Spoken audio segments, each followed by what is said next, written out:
In Genesis chapter 1 verse 14 it says, "Let there be lights in the vault of the sky to separate the day from the night, and let them serve as signs to mark sacred times and days and years." When we read that God created lights in the sky, we are told that they're there to help remind us of the important times, the sacred times. Many ancient calendars are based on the movements in the space around us. Stonehenge was built to help interpret those movements. In Judaism, the movements in space mark the start and the end of their Sabbath and plot their holy festivals. For us as Christians, it was a simple star that marked the birth of Christ, a symbol that many of us choose to put up on our trees at Christmas. The lights around our small planet hold stories. For some of the light we see today started its journey towards us many thousands of years ago.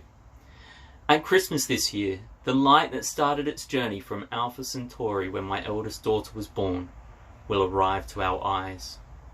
What a story to tell her when we put the star up on the tree this year. Using Einstein's work on relativity, scientists have been able to discover a planet 2,000 light years away from Earth. How amazing to think that the light we're seeing from that planet started its journey when Jesus was on this Earth. But the lights are so much more than that. They tell us stories. Tribes and cultures from time long lost have their stories using shapes in their sky. Their memories, their lore, their culture are preserved through pictures made by linking lights together.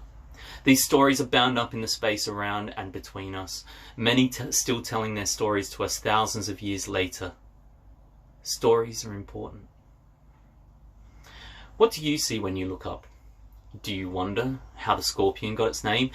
Or why someone might have thought that calling a constellation a saucepan was a good idea? As a child growing up in Australia, our main constellation is called the Southern Cross. It was our version of the Northern Star. Using it, you can always find south. And every night I remember looking for it in the sky. I find it to be something that helped center me. It let me know where I was in this universe, and that I would be highly unlucky if I ever got lost.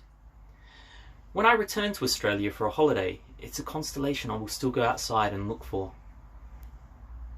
And if I was to miss anything from Australia, it's that. That is my story that I will tell my children when I look up into the night sky, when I take them to visit Australia. So what stories will you share? How has the night sky plotted your course? How has it served as your memory? What is your favourite tale that it carries to you from your stars? Or do you just marvel that the light that left a star 2,000 years ago is just arriving to your eyes? May God bless you today.